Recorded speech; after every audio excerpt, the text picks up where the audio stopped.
Bonjour tout le monde. Installez-vous, installez-vous. On va commencer tranquillement. Alors déjà, j'ai un challenge, c'est qu'à l'origine, c'est un talk de 2 heures qu'il faut que je fasse tenir en une demi-heure. Donc je vais parler vite certainement, mais je vous rassure, j'ai quand même fait des coupes. Si jamais je me balade là-bas, rappelez-moi qu'il faut que je revienne là, parce que en fait, sinon la captation vidéo, ça va pas marcher. Merci à vous d'être là aujourd'hui. Merci aux orgas de m'avoir sélectionné. Je suis très content d'être au KCD. Je me présente rapidement, je suis Stéphane Philippard, je suis DevRel à OVH Cloud. J'aime plein de trucs et vous pouvez me trouver sur ces handles-là si vous voulez me poser des questions. Rentrons dans le vif du sujet. Un petit disclaimer, moi je suis avant tout un dev, donc du coup je vais parler avec mes mots sur les opérateurs. Ça ne veut pas dire que je vais dire des bêtises, mais je vais peut-être pas employer les termes qu'il faut toujours. Et je ne suis pas Ops, expert Kubernetes, je suis avant tout un dev qui fait du cube. Et vous le comprendrez après. Alors répondons à une première question, moi, quand on m'a parlé des opérateurs, j'ai découvert ça il y a quelques années, en fait, la première chose que je me suis dit, j'ai pensé à ça, à quelqu'un qui avait plein d'écrans, qui faisait plein de trucs. Et puis quand on a commencé un peu à m'expliquer ce que c'était, je me suis dit, en fait, c'est plutôt ça. C'est plutôt un super truc qui va m'aider à faire des choses. Plus sérieusement, on va le voir, pour moi, l'objectif, en tout cas, principal d'un opérateur, c'est de réduire les actions manuelles qui sont souvent source d'erreurs, et puis aussi de choses qui ne sont pas toujours sympas à faire.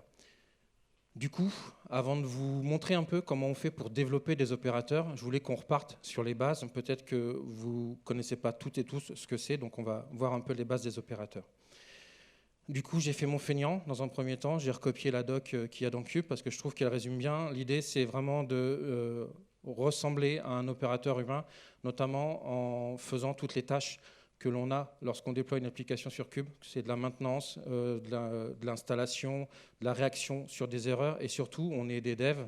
Et donc l'idée, c'est que quand on voit qu'il y a une tâche répétitive qui se fait, ce qu'on veut faire, c'est développer un truc qui le fasse pour nous. Et ça, c'est vraiment le principe de base des opérateurs. On va le voir. Alors, si vous êtes aujourd'hui à KCD, c'est que vous connaissez peut-être un peu Kubernetes, mais peut-être qu'aussi vous allez le découvrir. En fait, dans Kubernetes, tout est API. Et en fait, c'est ce qui est quand même intéressant, c'est que comme tout est API, on va pouvoir s'amuser à rajouter des choses. Bon, on en connaît déjà des API si vous utilisez Kubernetes tous les jours, par exemple les deployments, tous les services. Mais en fait, ce que ça permet surtout, c'est de ne pas devoir mettre les mains dans le code interne de Kubernetes si on veut un peu tweaker son comportement. Et donc, du coup, c'est là où ça va être sympa d'avoir des API. Et on va le voir après, c'est intimement lié à ce qu'on appelle une Custom Resource Definition, son petit nom CRD. Et je vais venir juste après vous expliquer un peu ce que c'est. Donc, une Custom Resource Definition, ça va avec sa Custom Resource. Et donc, c'est là où je vais commencer à prendre des analogies de développeurs. En gros, une CRD, c'est une sorte de schéma. Je ne vous l'ai pas dit, mais en fait, je suis un développeur Java à l'origine, et il en existe encore dans ce monde. Et en fait, en gros, c'est une sorte de classe, pour moi, qui me définit des choses. Dans mon cas, là, ça me définit à un moment donné une propriété de type string qui s'appelle name. Et en fait, elle vient avec sa CR, sa custom resource, qui n'est rien d'autre, en fait, dans mon langage de développeur, qu'une instantiation de ma classe. En fait, et donc du coup, on le voit ici, j'ai toujours du YAML, mais j'en ai beaucoup moins, et je valorise ma propriété name avec la valeur Steph. Ça va être vraiment une des bases de nos développements d'opérateurs. Retenez bien, Custom Resource Definition, je définis en fait comment est composée une ressource, et sa Custom Resource, je l'instancie et je l'utilise. Il y a une autre chose qui est hyper importante dans les opérateurs, c'est la boucle de réconciliation et le pattern contrôleur. En fait, vous le connaissez déjà en utilisant Cube, notamment, c'est que le pattern contrôleur, c'est ni plus ni moins que de dire à Cube, je te déclare un état d'une ressource, et tu vas faire que cet état soit toujours respecté. En fait, il y en a un que vous connaissez par cœur, c'est les répliques assets. Quand vous dites que je veux 2 pods, dès qu'il y en a un qui tombe, Cube il va essayer de remonter le deuxième, etc., etc., etc. Et bien en fait, c'est le centre d'un opérateur. Et on va le voir, c'est vraiment ça qui est important. Je déclare un état, il doit être toujours, ma ressource derrière, qui est représentée par cet état, doit toujours avoir cet état-là. Donc si on résume avec un joli petit schéma, un opérateur c'est quoi? C'est un peu la somme de tout ce que je vous ai dit. Il y a un contrôleur, il y a des ressources, des CRD, des CR. Donc c'est une API avec sa CRD, et on le verra avec la CR qui va avec, et un contrôleur. En règle générale, un opérateur ne manage qu'une seule application. Ce n'est pas une contrainte technologique, vous pouvez le faire, plein d'applications, c'est plutôt une contrainte de bon sens, parce que du coup ça vous simplifie le code. Et je le répète parce que c'est vraiment important, l'objectif de l'opérateur, ça va être de faire que l'état que vous avez déclaré dans une custom ressource est toujours vrai. Vous allez le voir, c'est important. Sur le schéma, on le voit qu'on peut aussi interagir avec des événements externes ou internes. On verra, un opérateur n'est pas réservé qu'au monde Kubernetes pour les applications qu'il va gérer. Un petit tour d'horizon des différentes fonctionnalités d'un opérateur. Donc c'est un classement, vous allez voir, qui n'est pas anodin par rapport à des frameworks. Ce qui est en vert, en fait, ce sont les opérateurs de premier niveau. Leur rôle, ça va être installer, désinstaller, mettre à jour. C'est basique, mais déjà, ça va nous aider et nous éviter un peu de YAML. Ce qui est en bleu, c'est plutôt des fonctionnalités avancées dans le monde des opérateurs. On va avoir la sauvegarde-restauration, qui peut être plus ou moins simple si elle est à chaud ou à froid. On va pouvoir rajouter de l'observabilité un peu plus fine et en corrélation aussi de la scalabilité un peu plus fine, peut-être par rapport à cette observabilité. Et puis après, on peut aller jusqu'à de l'autoconfiguration. Alors comme exemple, en général, ce que je prends, c'est une application Java. En général, il n'y a jamais assez de RAM. Peut-être que la prochaine fois qu'elle va être déployée, l'opérateur il aura auto-appris et au lieu de lui réserver 256 pour sa HIP, il va lui réserver 512 tout de suite sans que j'ai à configurer. Donc voilà le petit style d'autoconfiguration qu'on peut avoir.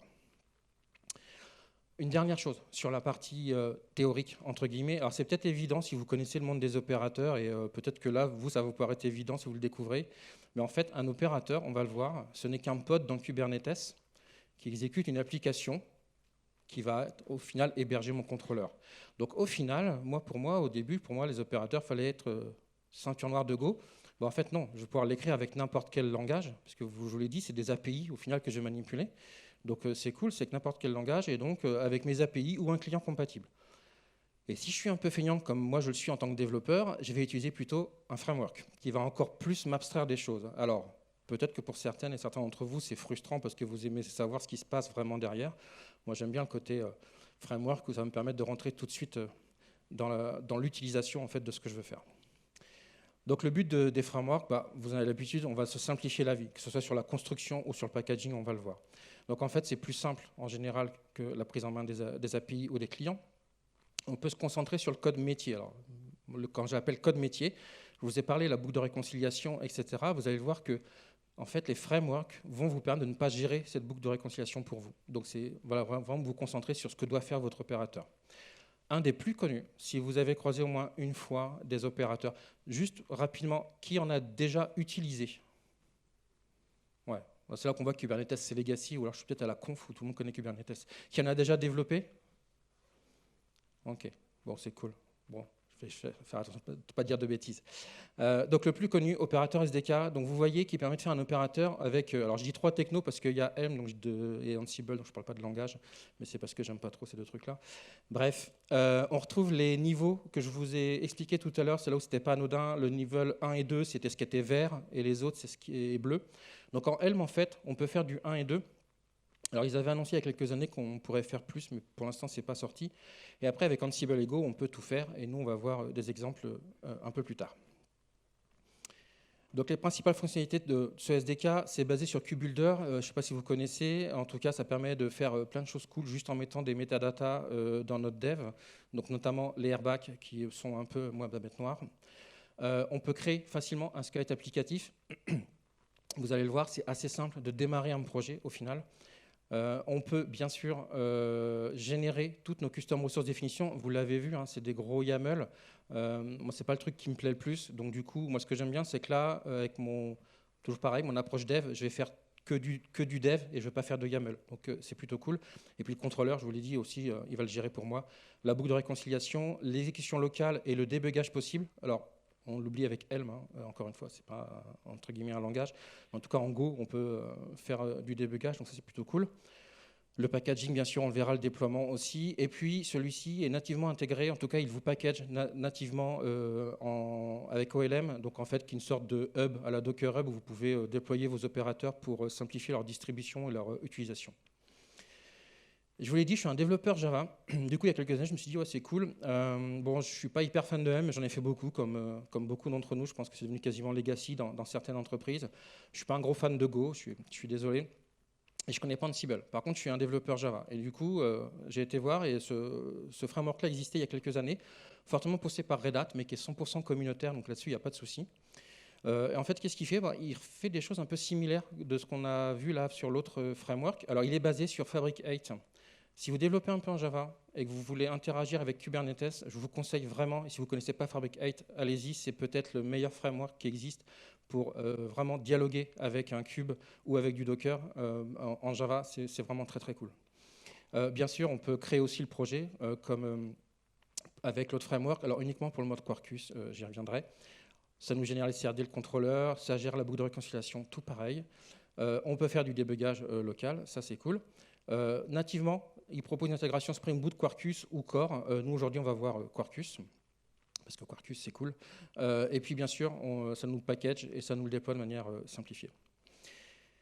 En théorie, je vous l'ai dit, c'est une université de 2 heures où je fais du live coding. Là, j'ai une demi-heure, donc je vais surtout vous montrer du live slide coding, donc des exemples. Et quoi de mieux qu'un Hello World pour commencer, pour vous découvrir un peu comment on code les opérateurs. On va le voir avec 3 technos, on va voir Helm, on va voir Go et on va voir Java. Le même pattern, ça va être de déployer une application Quarkus. Donc du coup, mon application Hello World, on va initialiser le projet, on va créer la CRD, ce qui nous intéresse, on va déployer l'application Quarkus, on va l'exécuter virtuellement en mode local pour faire soit du debugging ou pas. On va la packager et la déployer dans Kubernetes, hein, parce que le but à la fin, quand même, c'est de fermer le laptop pour déployer notre opérateur. Et donc, attaquons par Helm. J'espère que c'est assez gros. Dites-moi oui, parce que de toute façon, sinon, je ne peux pas grossir l'écran. Donc, c'est le problème du slide coding. Donc, la charte, rapidement, que j'ai utilisée, alors, rien de bien phénoménal. J'ai un deployment. Dedans, je valorise simplement le tag de mon image. C'est pour l'exemple, parce que ça m'arrange. Et j'ai un service, pareil, où je valorise simplement mon port, notre port. Alors pourquoi notre port et pas load balancer? C'est parce que mon load balancer, il pop de manière aléatoire entre 1 minute et 1 heure. Et donc du coup, pour une démo d'une demi-heure, c'était chaud, quoi. Et derrière, j'ai mon values où je lui renseigne soit ma version d'image, soit mon port. Donc voilà, charte M très très simple qui déploie une application Quarkus de manière assez simple. Alors pour développer mon opérateur, comment je vais faire? Je vais installer déjà l'opérateur SDK, celui que je vous ai montré qui fait du Helm, du Go et du Ansible. Une fois que c'est installé, en fait, je vais pouvoir bootstrapper mon projet. Donc là, c'est pareil, c'est la commande init. Alors comme je suis en Helm, je dois lui indiquer le plugin que j'utilise. Par défaut, lui, il va faire du Go sinon. Donc là, je lui dis je fais du Helm et je lui référence le chart Helm que je vous ai montré juste avant. Je l'ai packagé et je l'ai uploadé dans le repo GitHub qui est hébergé. Tout ce que je vous montre aujourd'hui, il y a tous les liens à la fin et tout ça, les slides seront partagés, vous allez avoir toutes les sources que vous pouvez jouer et martyriser à loisir. Du coup, ça m'a généré quoi? Ça m'a généré cette belle arborescence. J'ai un Dockerfile, donc j'y reviendrai, c'est ce qui va me permettre de fabriquer l'image de mon opérateur que je vais déployer plus tard dans mon cube. Un Makefile, parce qu'il paraît que c'est cool d'avoir des Makefiles. Une CRD, donc la partie YAML de ma CRD, donc on va voir, c'est juste un squelette, ils ne se sont pas trop embêtés pour le coup. Le manager qui correspond grosso modo à la partie contrôleur, hein, vous vous doutez que là je suis en M, je ne vais pas coder un contrôleur complet. Et puis les airbags, ça c'est cool parce que moi j'aime pas ça les airbags, mais je crois que je l'ai déjà dit. Et du coup un petit sample, vous allez voir, il est assez simple.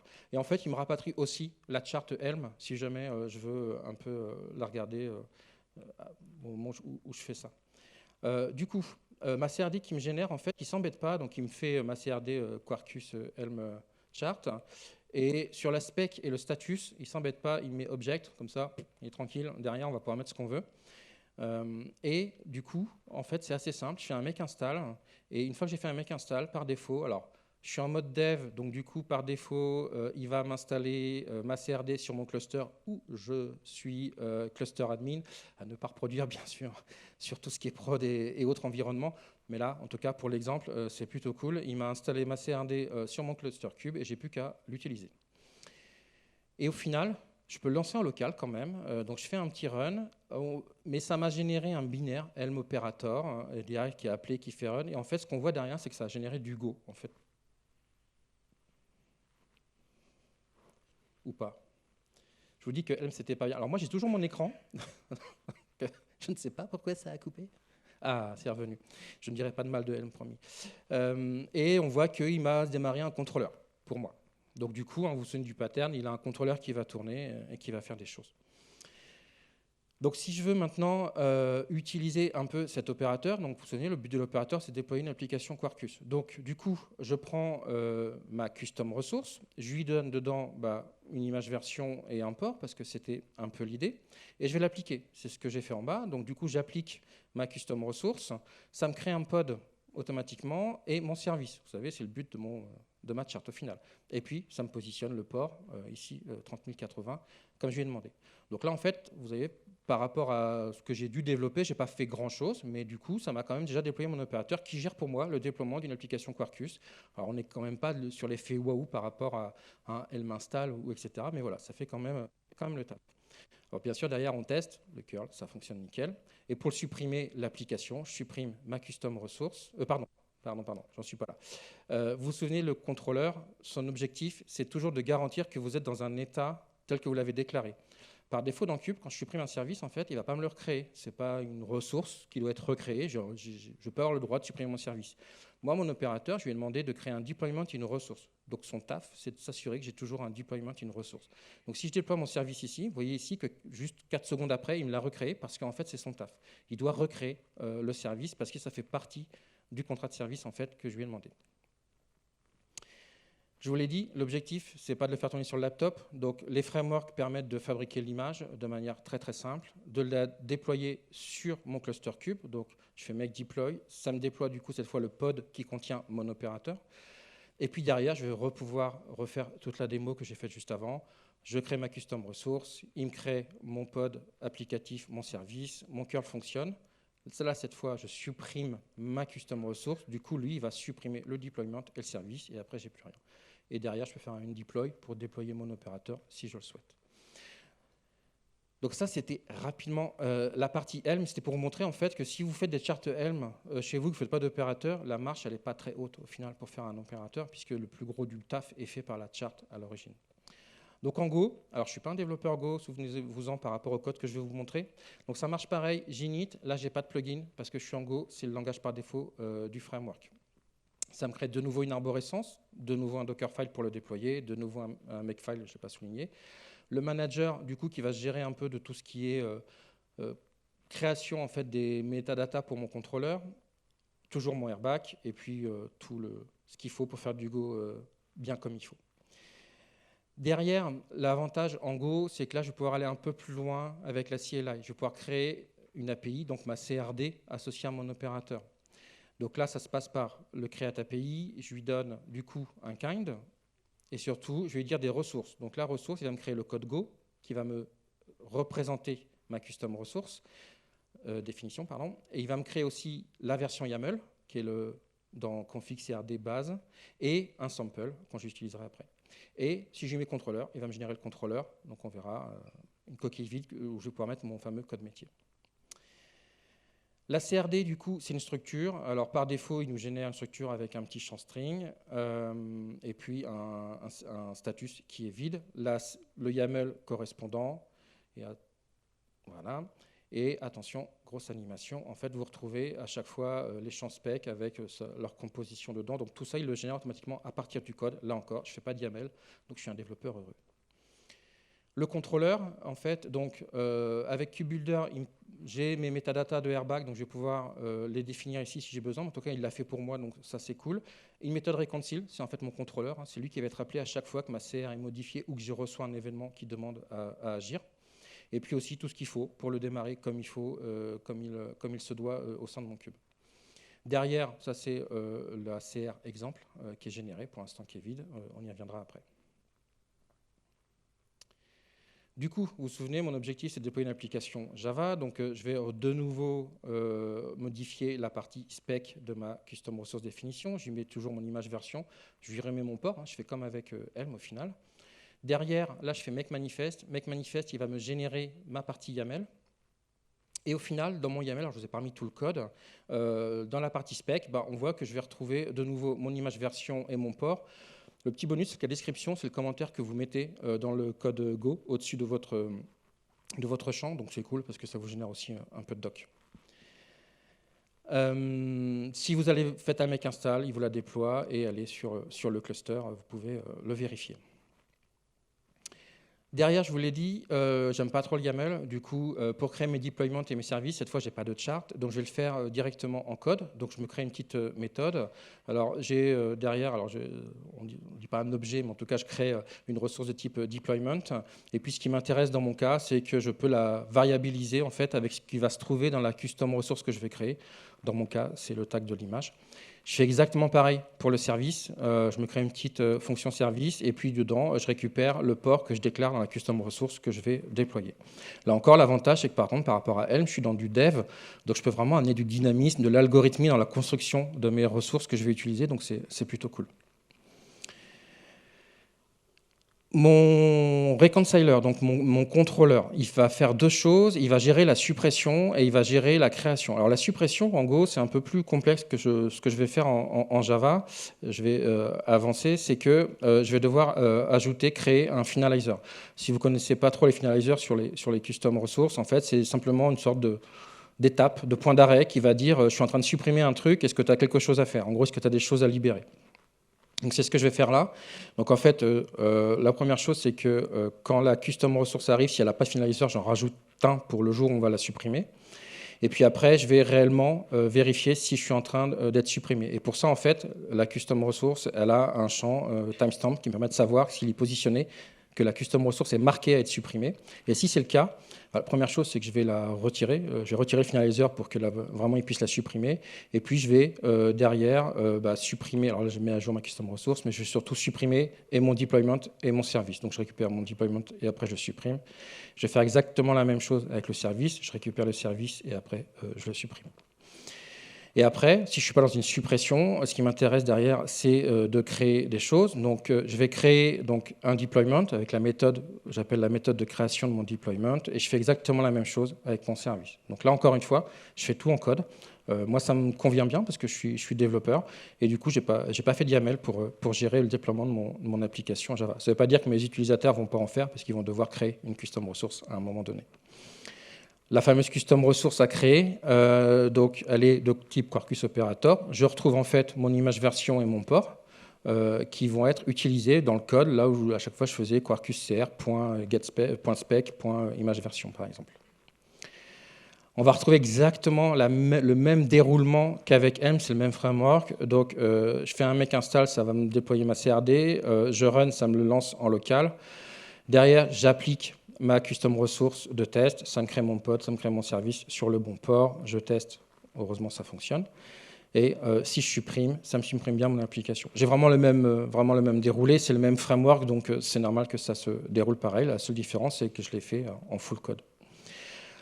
Si vous le déployez sur Kubernetes, notamment en Go, vous allez déployer un pod en fait, qui a une vue namespace, et donc du coup, quand vous allez la voir jouer dans les autres namespaces, ça va vous dire que vous n'avez pas le droit. Donc, il faut y rajouter un peu de droit. Et moi, j'aime pas les droits, donc j'ai été un peu violent pour ma démo. Je lui ai dit, écoute, sur les déploiements et les services, tu es le roi du monde sur tout ce qui se passe sur le cluster. Ne le faites pas en prod, c'est juste que moi, ça m'évite de me faire des nœuds au cerveau à créer des airbags un peu compliqués. Mais retenez que quand vous le déployez, il faut quand même avoir les bons droits. Je régénère mes manifestes, et là, c'est exactement comme tout à l'heure avec Helm. Je construis l'image, je le déploie, je déploie mon opérateur, et ensuite, je peux appliquer ma CR. Ça fonctionne exactement de la même façon, hein, c'est la même démo. Et puis la suppression supprime mon application et le undeploy va supprimer l'opérateur. C'est vraiment le même framework, c'est des technos différentes. Donc on retrouve vraiment le même ordre et les mêmes commandes. Ça peut être aussi un avantage. J'avance, il fallait que je parle de Java, je suis obligé, parce que j'aime le Java. Donc du coup, comment ça se passe? Vous doutez que moi, je trouve ça beaucoup plus cool, mais parce que peut-être que je suis parti pris. Alors la spécificité, c'est qu'on utilise quand même l'opérateur SDK plugin juste pour bootstrapper le projet, parce qu'on peut créer des plugins en Go qui vont bootstrapper des projets dans une autre techno. Ça permet un peu de rassembler tout dans le même framework. Donc là, je lui passe un plugin Quarkus, parce que je vais faire un opérateur de type Quarkus. Je lui donne un domaine qui va être en fait mon groupe ID, si vous connaissez Java. Donc c'est pour ça que je l'ai inversé, parce que j'aime bien que ça fasse fr point et pas l'inverse. Et au final, il me génère le POM, qui est un des plus gros trucs côté Java à générer, qui est un peu pénible. Et en application properties, le seul truc, c'est que moi, je désactive la création de l'image. C'est juste qu'au début, ça évite qu'il me construise une image à chaque fois. Ça me lance mon opérateur en mode local. Pour l'instant, il me dit qu'il ne trouve pas de reconciler. Hop là, c'est normal. Lui aussi, je peux utiliser Create API, du coup, donc je l'utilise, autant me simplifier la vie. Ça me génère 4 classes Java, on va aller voir rapidement dans le détail. On peut lancer le mode Quarkus Dev, qui est en fait un mode qui vous permet de lancer tout le temps votre application Quarkus sans la relancer. C'est le Java Hotspot des années 2000, mais qui fonctionne pour ceux qui ont tenté de faire fonctionner du Java Hotspot. Donc c'est plutôt cool. Lui, comme avec l'autre opérateur, l'autre framework, pardon, il vous déploie automatiquement votre CRD que vous êtes en train de construire sur votre cluster. Donc justement, hop là. Pardon. Le YAML, il le génère dans un target Kubernetes. Là encore, il me génère le YAML pour moi, donc c'est plutôt cool. Je ne vais pas forcément m'étendre, mais pour l'instant, il a un spec et un status de type object. Si on fait un zoom sur ce qu'il a généré, il génère une classe qui est ma CRD, qui est simplissime, parce que du coup, elle a simplement 2 petites annotations qui sont la version et le groupe. Bon, ça, c'est anecdotique. Vous donnez un nom, vous étendez custom resource et vous lui donnez dedans le POJO qui représente votre spec, qui est une bête classe Java, vraiment avec getter, setter. Le status, pareil. Et puis, du coup, ça vous permet de déclarer en fait, votre CRD. Et ça vous génère derrière aussi votre contrôleur, pareil, avec tout ce qui va bien, qui va vous permettre plus tard de manipuler en fait, vos ressources cubes, parce que ça vous injecte en fait, un client Kubernetes Client de Fabric 8.